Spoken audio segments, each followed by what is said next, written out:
Hindi tipikal na alon at hindi daluyong ang mga tsunami ayon sa PHIVOLCS. Narito ang tip talk tungkol sa kung ano ang tsunami at ang mga dapat gawin para makaligtas mula rito.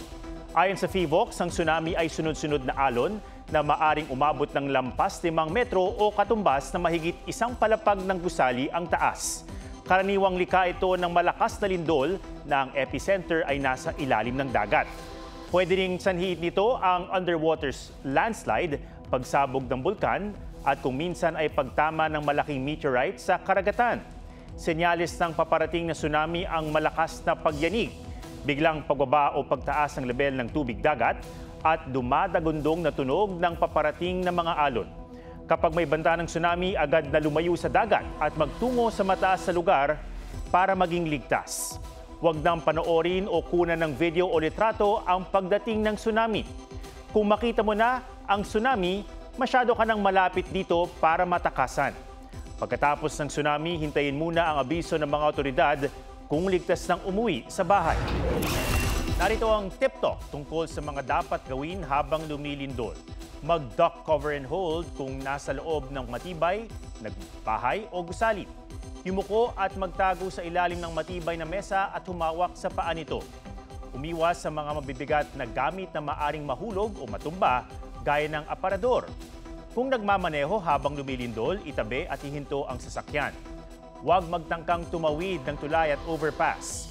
Kung nasa tabi ng dagat o lawa, mabilis na lumikas sa mataas na lugar. Pagkatapos ng lindol, maging alerto sa aftershocks. Unahing ilikas ang mga may kapansanan, buntis, bata at matatanda.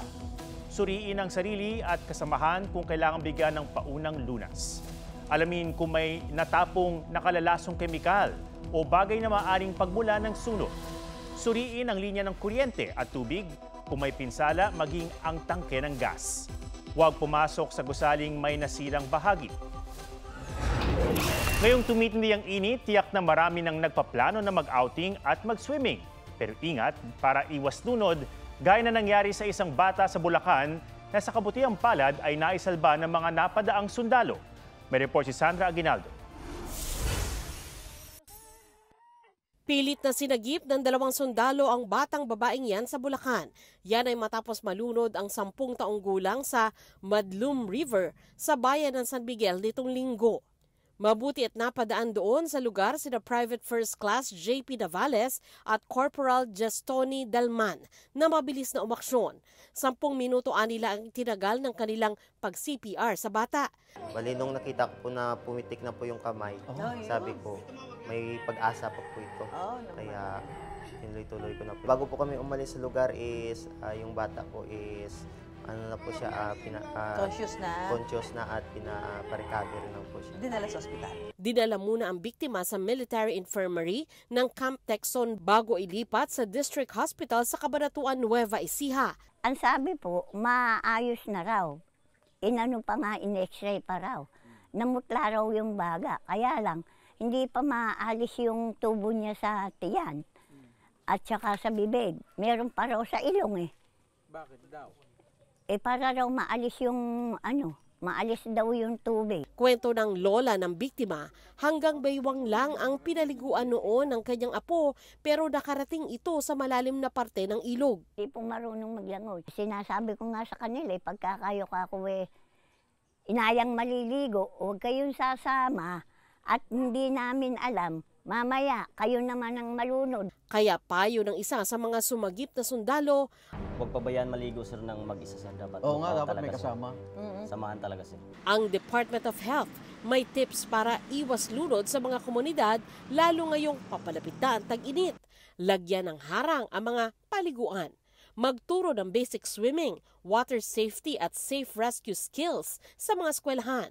At palawakin ang pagtuturo ng CPR, gaya ng dinemo ni Navales. Sa may gitna po ng bali po, ito po yung imaginary nipple line po sa center niya po. Okay. Dito. Okay. Then, dapat nakalock po yung kamay. Bali, 30 po na... 30? Yes po, 30 po na compression. Then, 2 buga. 2 buga. Yes po, 4-5 cycle po. Sandra Aguinaldo nagbabalita para sa GMA Integrated News. Sumabay pa sa pagtaas ng temperatura ang kabi-kabilang sunog. Mahigit 2,000 sunog na ang naitala na mula Enero hanggang bungat pa lang ng Fire Prevention Month. At sa ating mga tahanan, may magagawa tayo para iwas sunog. Alamin sa report ni Darlene Kai.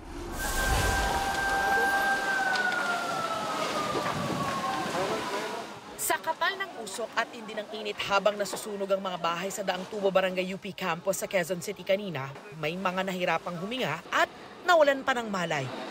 6 na residente at 3 fire volunteer ang nagtamo ng minor injuries at nahirapang huminga. Hindi bababa sa 50 pamilya ang nawalan ng tirahan at ari-arian.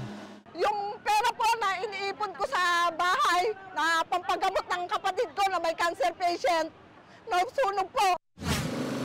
Nag-thermal drone naman para makita ang konsentrasyon ng apoy ang mga bumberang tumugon sa pagkasunog ng 50 bahay sa sitio Masagana, Barangay Alabang, Muntinlupa. Gulat na lang po kami, bigla na lang po yung musbong yung apoy. Buti na may nagising sa amin isang tao.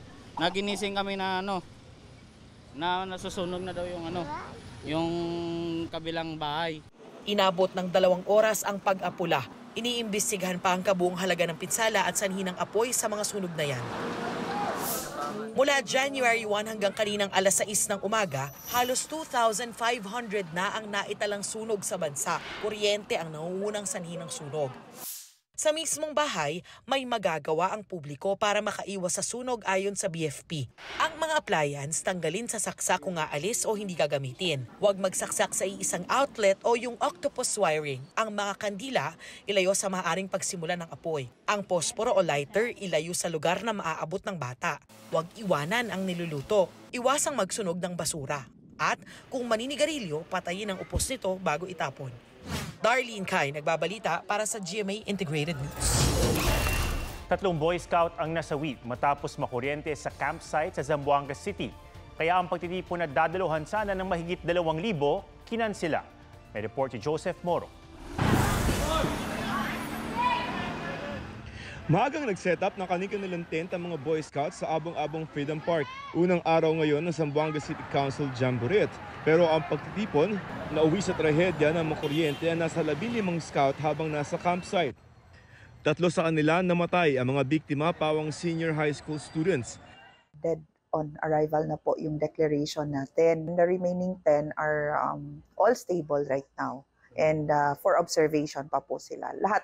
Ayon sa kapitan ng barangay, pinagtutulungan ng mga scout na ilipat ang isang tent nang mangyari ang insidente. Itong live wire na ito, tapos dinala sila itong tent, bumangga, nagkuryente sila nito. 12 ang isinugod sa ospital, 9 sa kanila nagtamo ng matinding sugat.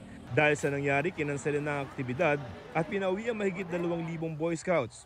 Hindi talaga safe yung lugar nila. Dapat sana pag may mga activities, dapat 100% safe talaga yung mga bata. The Boy Scouts of the Philippines, Zamboanga City Council, will take full responsibility of what had happened. What happened was something unforeseen and nobody wanted it. Bumuo na ng task group ang Zamboanga LGU para mag-imbestiga. Pero paano nga ba maging laging handa sakaling may makuryente? Paalaala ng mga eksperto, huwag hahawakan ang biktimang nakuryente. Sa halip gumamit ng kahoy o tuyong lubid para mahiwalay ang biktima sa kuryente. Hayaan ding nakahiga ang biktima kung kinakailangan magsagawa ng CPR. Agad ding dalhin sa ospital ang biktima. Joseph Morong, nagbabalita para sa GMA Integrated News. Tuwing malakas at tuloy-tuloy ang ulan sa Barangay Tatalon, Quezon City, umaabot hanggang ikalawang palapag ng bahay ni Jeline Lastimosa ang baha. Dahil nalubog sa baha, nasiraan na sila ng rice cooker, washing machine, electric fan at TV. Wala rin pong kuryente at saka yung mga ibang gamit hindi na maharap papagawa kasi budget, kinukulang kami, umaasa lang kami sa mga ayuda na. Si Nemia Salvador, mahigit 50 taon nang nakatira sa Barangay Tatalon kaya sanay na sa baha. Pero sa edad na 74, hindi na raw niya nabubuhat ang ilang gamit. Ibinababa na lang daw niya ang mga circuit breaker. Paghupa ng baha, agad niyang pinapatuyo ang mga nabahang gamit. Iyon ko lang after 4 days. Kasi di mo alam, puputok yan eh. Basta tinitignan ko lang kung basa pa o hindi. Payo ng technician na si Ryan Hete, kapag may banta ng baha, tanggalin agad ang mga nakasaksak na appliances. Sa mga nabaha, kailangan, pag nabasa, dapat huwag agad-agad nila sinasaksak. Kasi yung kadalasan na nagkakaroon ng sunog. Ang electric fan pwede pa rin magamit.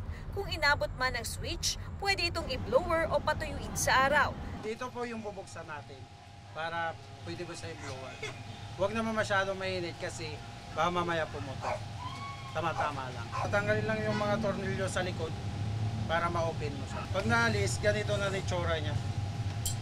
Ang refrigerator naman, iangat o lagyan ng patungan para ma-drain ang pumasok na tubig. Ang mga LCD ng TV, agad patuyuin sa araw ng 3 hanggang 4 na araw. Kapag tuyong-tuyo na, sakalang isaksak. Kapag hindi raw gumana ang TV, huwag nang ipilit at ipagawa na sa mga electrician. Mas mainam din daw na huwag kalikutin ang binahang gamit at ipasuri sa electrician para maiwasan itong masira. Katrina Son, nagbabalita para sa GMA Integrated News.